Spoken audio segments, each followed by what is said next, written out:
नमस्कार, मैं ऋचा सिंह और आप देख रहे हैं सी न्यूज भारत। वक्त हो चुका है न्यूज बुलेटिन का। बुलेटिन में सबसे पहले बात करेंगे झारखंड के गिरिडीह की, जहां स्वास्थ्य केंद्र के सामने दो बाइकों में आमने सामने की जोरदार टक्कर। आगे चर्चा करेंगे हमीरपुर की, जहां प्रभारी मंत्री ने किया फिलिंग स्टेशन का उद्घाटन। साथ ही बात होगी मिर्जापुर की, जहां एक दिवसीय दौरे पर पहुंचे डिप्टी सीएम ब्रजेश पाठक। और भी तमाम खबरों पर आइए विस्तार से करते हैं चर्चा। तीसरी गावा मुख्य मार्ग स्थित सामुदायिक स्वास्थ्य केंद्र के समक्ष बुधवार को दो बाइकों की आमने सामने की जबरदस्त टक्कर हो गई। इस टक्कर में एक बाइक सवार गंभीर रूप से घायल हो गया, जिसे इलाज के बाद गिरिडीह रेफर कर दिया गया। दोनों के बीच जबरदस्त टक्कर होने से मुस्तकीम अंसारी गंभीर रूप से घायल हो गया। झारखंड से सी न्यूज संवाददाता आनंद बरनवाल की रिपोर्ट।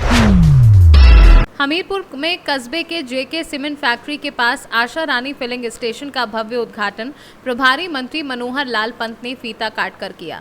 इस दौरान पेट्रोल पंप डीलर वीर धनंजय चौरसिया ने बताया कि पंप में ग्राहकों के लिए 24 घंटे डीजल पेट्रोल की सुविधा उपलब्ध रहेगी। साथ ही हवा, ठंडा पानी और शौचालय की निःशुल्क व्यवस्था उपलब्ध है। बताया गया है कि शुद्धता एवं गुणवत्ता की भी पूरी गारंटी रहेगी। इस मौके पर सदर विधायक मनोज प्रजापति, भाजपा जिलाध्यक्ष बृजकिशोर गुप्ता, जिला पंचायत सदस्य शिव प्रकाश सिंह सेंगर, पूर्व जिला अध्यक्ष भाजपा प्रीतम सिंह किसान आदि लोग मौजूद रहे। हमीरपुर से सी न्यूज संवाददाता जितेंद्र की रिपोर्ट।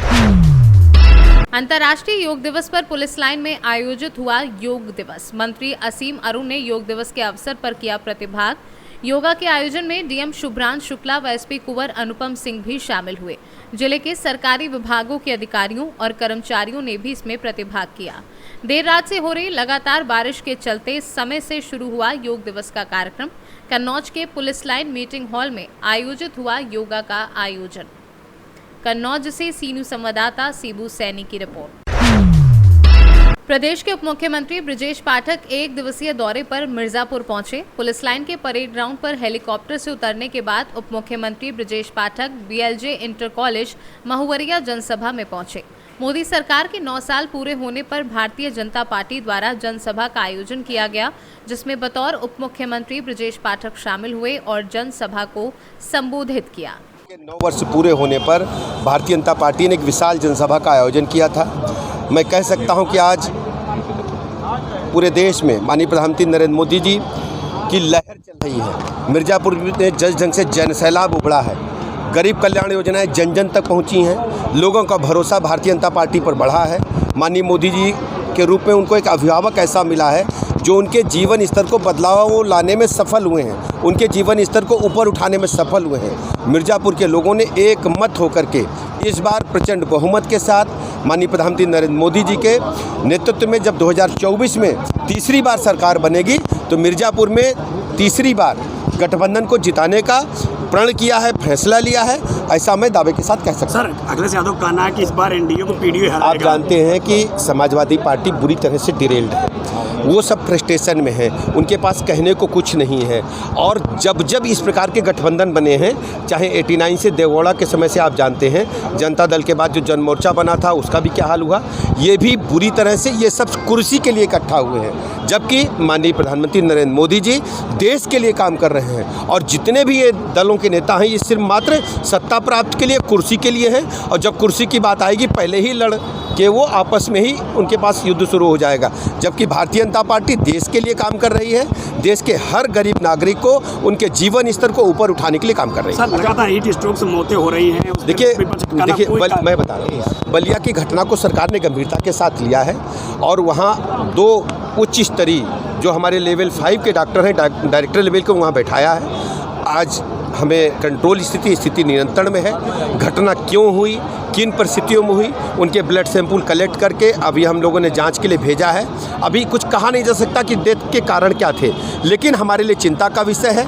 हर स्थिति में हमारे चिकित्सकों की सारी छुट्टियां रद्द कर दी गई हैं। राउंड लगाने के लिए लगातार कहा गया अस्पताल परिसर में रहे। और मिर्जापुर से सी न्यूज संवाददाता अनिल केशरी की रिपोर्ट। नगरगंज बसौदा में बदमाशों के हौसले इतने बुलंद हैं कि आए दिन कोई न कोई वारदात को अंजाम देने से बाज नहीं आ रहे हैं। रात एक फिर ऐसी घटना हुई जिसमें 60 वर्षीय महिला के घर में घुसकर हत्या कर दी गई, जिसमें अनिला माथुर नाम की महिला घर पर थी। अकेला मौका पाकर अज्ञात व्यक्ति ने हत्या कर दी। बीती रात की घटना गंज बसौदा कामधेनु नगर कॉलोनी की है और महिला वहां अपने 2 बेटों के साथ रहती थी। फिलहाल पुलिस इस पूरे मामले की जांच कर रही है और हत्या के पीछे किसका हाथ है और क्या कारण है, इसका पता लगाने में जुटी है। एसपी दीपक शुक्ला द्वारा बताया गया है कि रात में सूचना मिली थी, मौके पर पुलिस पहुंच गई थी। आज सुबह एफएसएल टीम को भी रवाना किया गया है, जिसकी जांच की जा रही है। जल्द से जल्द आरोपी को गिरफ्तार कर लिया जाएगा। देखिए, कल देर रात बासौदा में एक हमको सूचना मिली थी, लगभग 60 वर्षीय महिला का शव मिला है। रात में ही हमारी पुलिस टीम और थाना प्रभारी मौके पे पहुंचे थे। अभी सुबह हमारी एफएसएल फिंगरप्रिंट और सारी टीमें पहुंची हैं। तो प्रथम दृष्टया हत्या का मामला प्रतीत हो रहा है और इसमें हम लोग सभी पहलुओं पर बारीकी से जांच कर रहे हैं और जल्द ही मुझे लगता है जो भी दोषी आरोपी होगा पकड़ा जाएगा। गंज बसौदा से सी न्यूज़ संवाददाता हेमंत की रिपोर्ट। अनूपपुर जिले भर में जगह जगह अंतर्राष्ट्रीय योग दिवस वृहद पैमाने पर आयोजित किए गए। आयुष मंत्रालय भारत सरकार द्वारा वर्ष 2023 के लिए वसुधैव कुटुंबकम के लिए योग थीम निर्धारित की गई है। जिला विकासखंड एवं पंचायत स्तर पर 21 जून को सामूहिक योग दिवस कार्यक्रम का वृहद आयोजन किया गया। इन कार्यक्रमों में सभी नगर पालिकाओं, विद्यालयों, महाविद्यालयों, पॉलिटेक्निक, ITI समेत समस्त शासकीय एवं अन्य समस्त शैक्षणिक संस्थाओं के विद्यार्थियों ने भाग लिया। साथ ही योग संस्थानों, NCC, NSS, पुलिसकर्मियों, विभिन्न प्रशिक्षण संस्थान, शासकीय सेवकों, स्वयंसेवी संगठन, वाणिज्यिक एवं औद्योगिक संगठन तथा आम नागरिकों की सामूहिक योग कार्यक्रम में भागीदारी रही। योग के बारे में आप 2 शब्द बताएंगे क्या? योग के बारे में आज हम सब अंतर्राष्ट्रीय योग दिवस मना रहे हैं और भारत सरकार द्वारा आज योग करने के लिए पूरे भारत में नहीं बल्कि विश्व में भी योग दिवस मनाया जा रहा है। और हमारे माननीय प्रधानमंत्री जी के निर्देश अनुसार और हरिद्वार से योग गुरु रामदेव बाबा जी के निर्देश अनुसार हम सब योग अंतर्राष्ट्रीय दिवस मना रहे हैं। अनूपपुर से सी न्यूज़ संवाददाता चंद्रभान सिंह राठौर की रिपोर्ट। खबर बिहार से है, जहां जाजा गोरीकवा मोड़ के समीप टिपर ट्रक ने अपने खलासी को कुचला, मौके पर हुई मौत। थानाध्यक्ष राजेश शरण, sub inspector Subodh Kumar, SI Vijay Kumar police बल के साथ घटना स्थल पर पहुंचकर जांच में जुटे हैं। खलासी अकबर नगर का बताया जा रहा है। नमस्कार, आप देख रहे हैं दैनिक लाइव न्यूज़ 24। मैं हूं जिला ब्यूरो चीफ वीरेंद्र कुमार। झाझा की धरती में आज दो एक्सीडेंटल मौत हो गई। अंकु यादव है जो अकबर नगर भागलपुर का रहने वाला है। टीपर जो है ना उस पर बालू लदा हुआ था, ये खलासी का काम करता है और ट्रक के नीचे ये सोया हुआ था, जैसा कि लोग बता पा रहे हैं। आज जैसा कि आप जानते हैं वहाँ धपरी मोड़ जाम रहने के कारण सारी गाड़ियाँ रास्ते में फंसी हुई थी। ड्राइवर को पता नहीं चला या क्या हुआ तो जांच में पता चलेगा। और ड्राइवर गाड़ी स्टार्ट करके जाने लगा क्योंकि ये गाड़ी के नीचे सोया हुआ था, इसकी मौके ही पर ही मौत हो गई। हालांकि सूचना मिलती है झाझा के थानाध्यक्ष राजेश शरण, समाजसेवी गौरव सिंह राठौर समेत तमाम लोग यहाँ पहुँचकर तहकीकात में जुटे हुए। हालांकि प्रशासन जांच करेगा कि आखिर मौत हुई तो हुई कैसे, कहीं कोई साजिश तो नहीं थी या फिर कहीं खलासी को जानबूझकर को तो नहीं मारा या फिर ये भूल चूक हो सकती। देखिएगा हमारी खास रिपोर्ट, या पुलिस जांच में पता चलेगा हकीकत है तो है क्या। तीसरा देख पा रहे हैं झाझा में 2 मौत हो गई। झाझा की धरती पता नहीं क्या मांग रही है। और फिर हम अपने चैनल के माध्यम से तमाम लोगों से अपील करेंगे, ट्रैफिक पर जब भी चलें अपने लाइन में चलें, अपने लेन में चलें और कहीं भी ओवरटेक ना करें। आज ओवर स्पीड के कारण ही आज एक जो महिला की मौत हुई धपरी की, वो ओवर स्पीड के कारण हुई है। इसलिए जब भी गाड़ी चलाएं नियंत्रित गति से चलाएं और हिसाब से चलाएं और आगे पीछे देख के चलें। कई ऐसे 10 लाख 20 लाख की गाड़ी खरीद लेते हैं, लेकिन होता क्या है, लेफ्ट मुड़ना इंडिकेटर नहीं जलाते, राइट मुड़ना इंडिकेटर नहीं जलाते, डायरेक्ट मुड़ जाते हैं। ऐसे में घटना होने की संभावना पूरी तरह बनी रहती है। ऐसे जहाँ भी जाएं, लेफ्ट राइट जहाँ भी मुड़ना हो इंडिकेटर दें या फिर हाथ का इशारा देकर मुड़े। इससे क्या होगा, पीछे वाली जो सवारी होगी वो कम से कम सचेत हो जाएगा, दुर्घटनाएं कम हो सकेगी। देखिएगा हमारी खास रिपोर्ट। का नाम बताइए। मोहम्मद जसीर। जसीर, क्या देखा आपने? हम देखे सर, जो यहाँ गाड़ी के नीचे सोया हुआ था। अच्छा। ड्राइवर ऊपर में था, गाड़ी स्टार्ट किया, इसको चापा दे के निकल गया। मैंने ड्राइवर को पता नहीं था? ड्राइवर को जान के किया, वफादार था। ये खलासी की क्या था, क्या हुआ? कौन सी गाड़ी थी? वो ट्रक था।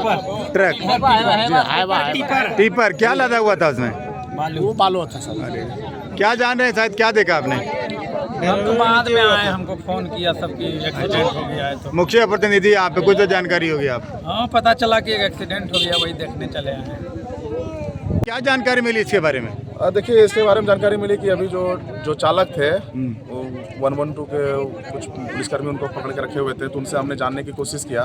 तो उन्होंने मृतक का नाम अंकु यादव बताया और अपना नाम रवि यादव बताया। जब हमने पूछे ये कहाँ के हैं तो वो बोला भागलपुर अकबर नगर के रहने वाले हैं। क्या लदा हुआ था टिपर में? देखिए, ये जो खलासी का काम कर रहा था ये शायद सोया हुआ था और वो बैक करने के मूड में था गाड़ी, उसी दरमियान में जिसको कुचल दिया। लेकिन अब पुलिस जांच का विषय है कि कुचला है कि जानबूझ के कुचला है, तो यह पुलिस की जांच में पता चलेगा। लेकिन फिलहाल जो भी घटना हुआ है दुखद घटना है और हम चाहते हैं कि आप लोग के माध्यम से इनके परिजनों को तक ये संदेश पहुँच जाए ताकि वो लोग यहाँ पहुँचे। अकबर नगर भागलपुर। बिहार से सी न्यूज संवाददाता वीरेंद्र कुमार की रिपोर्ट। मध्य प्रदेश के ग्वालियर शहर में महिला अपराध शाखा डीएसपी हिना खान के नेतृत्व में बच्चियों और महिलाओं के लिए आत्म सुरक्षा हेतु अभियान चलाया जा रहा है। इसी अभियान के तहत आज फूलबाग स्थित गुरुद्वारे में 2 नाबालिग बच्चियां परेशान स्थिति में गुरुद्वारा प्रबंधन कमेटी के सदस्यों को दिखाई दी। इसके बाद गुरुद्वारा प्रबंधन कमेटी के सदस्यों ने बच्चियों से समस्या जानी और महिला थाने में पहुंचकर डीएसपी हिना खान को सुपुर्द किया। डीएसपी हिना खान ने बच्चियों को चाइल्ड लाइन भिजवाया। मैं ग्वालियर से हूँ। जो आज बच्चियों को आपने पुलिस के सुपुर्द करा है, कहाँ पे मिली ये बच्ची? ये अपने फूलबाग गुरुद्वारा साहब आई थी, तो इनको पूछा गया, बोले हमारा कोई नहीं है। महसूस थी काफ़ी ज़्यादा, तो खाना गिना खिलाया इनको, फिर बुलाया वापस। तो हम यहाँ महिला थाने में मिश्रा जी पंडित जी के पास लेके आए हैं इनको, आगे इनकी सुरक्षा की जाए। गुरुद्वारे पे कब कितने बजे की बात है? आज सुबह गुरुद्वारे 1-1:30 बजे की बात है जी। अपने आप ही आ गई थी? अपने आप गुरुद्वारा साहब आ गई थी। कितनी बच्ची हैं? 2 बच्ची हैं, एक 13-14 साल की है, एक 10-11 साल की है। बच्चियों का नाम पूछा नहीं। उन्होंने बताया कि हमारे माता पिता है नहीं है, हम भटकते वहाँ से यहाँ ग्वालियर है। किसी ने बताया ग्वालियर अच्छा शहर है, वहाँ कुछ काम कर लेंगे, अपना गुजर बसर करेंगे। लेकिन हमको लगा उचित कि इनके पास लेके आना चाहिए, तो हम यहाँ महिला थाने लेके आए उनको। गुरुद्वारे पहुँची आप लोगों ने, इतनी सेवा करते हुए उनको पुलिस के पास पहुँचाया, इतना मान्यकार किया है, उसके लिए आप किस तरीके से सोचते हो? और भी मतलब नहीं, हमारे खून में ही है सर ये। हम हर किसी की हेल्प करते हैं और हेल्प करना चाहते हैं जी। किस तरह की सूचना मिली कि बच्चियाँ वो आपके पास पहुँचाया गया है गुरुद्वारे के? जी 2 नाबालिग बच्चे हैं ये, और ये इटावा से ग्वालियर आए थे काम की तलाश में। ये गुरुद्वारा जो फूलबाग पर है वहाँ पहुँचे, और जो गुरुद्वारा की जो समिति है उन्होंने इनकी सहायता की, इनको पुलिस महिला थाने तक लेकर आए। वहाँ पे हमारे काउंसलर हैं शुक्ला जी, उन्होंने बच्चों से बात की, और अभी चाइल्ड लाइन में भी हमने कांटेक्ट किया है और बाल कल्याण समिति से भी कांटेक्ट किया है। तो बच्चों को सुरक्षित किसी आश्रय गृह में पहुँचाया जा रहा है। ब्यूरो रिपोर्ट, सी न्यूज़ ग्वालियर। कुदरा थाना क्षेत्र अंतर्गत भदौला पंचायत के गंगवलिया ग्रामवासी 40 वर्षीय एक व्यक्ति की आकस्मिक मौत लू लगने से हुई। वहीं मौत की आशंका जताई जा रही है। बता दें कि जनप्रतिनिधियों द्वारा दूरभाष के माध्यम से थाना प्रशासन को इस घटना की सूचना दी गई। घटना की सूचना मिलते ही उप थानाध्यक्ष विकास कुमार के द्वारा अन्य कर्मियों के साथ मौके पर पहुंचकर शव को कब्जे में लेते हुए पंचनामा के उपरांत शव को अंत्य परीक्षण हेतु सदर अस्पताल बबुआ भेज दिया गया है।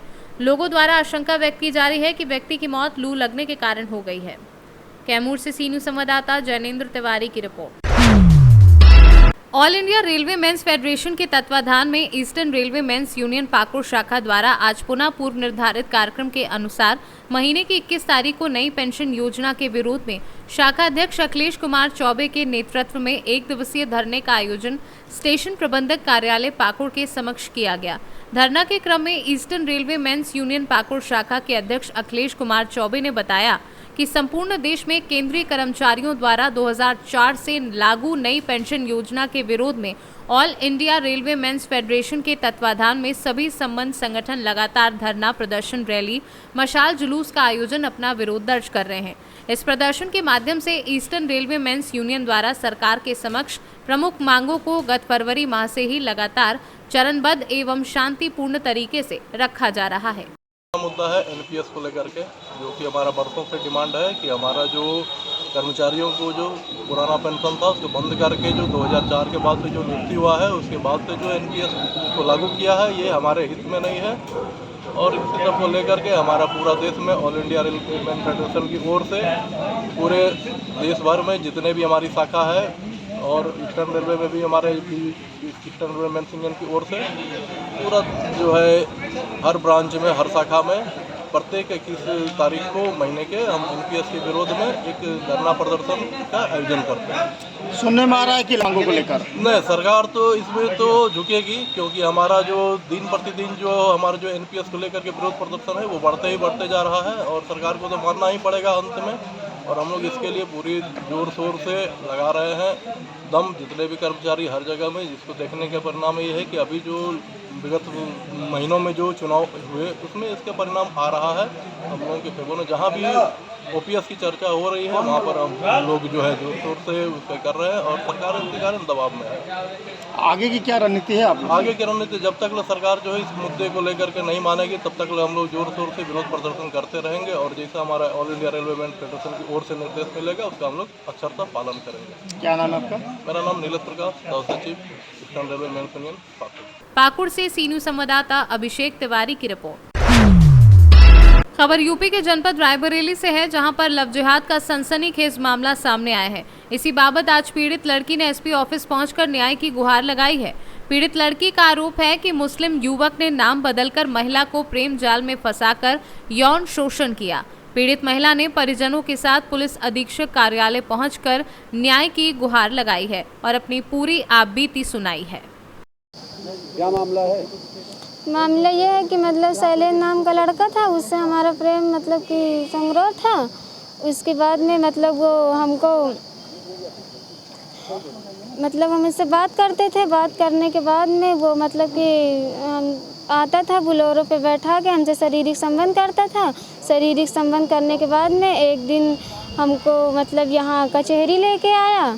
कचहरी लाने के बाद में हमसे कोर्ट मैरिज कराया। कोर्ट मैरिज कराने के बाद में जब मतलब वो उस पर मतलब अपना नाम जमील लिखा तो हम मतलब कि विरोध किए कि इसका नाम तो मतलब शैलेंद्र था, अब जमील कैसे आ गया।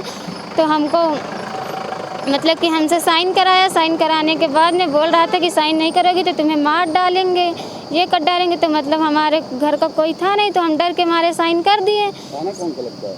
थाना मिल एरिया। अभी कहाँ आई?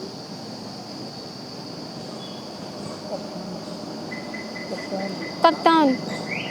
क्या कहा इन्होंने कुछ नहीं बोला, फॉर्म ले लिया। फॉर्म लेने के बाद में मतलब कि कुछ लिखा, कुछ लिखने के बाद में बोल दिया कि जाओ काम हो गया।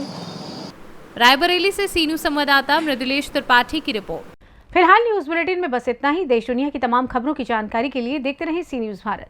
हर खबर आपके साथ, आपके हाथ।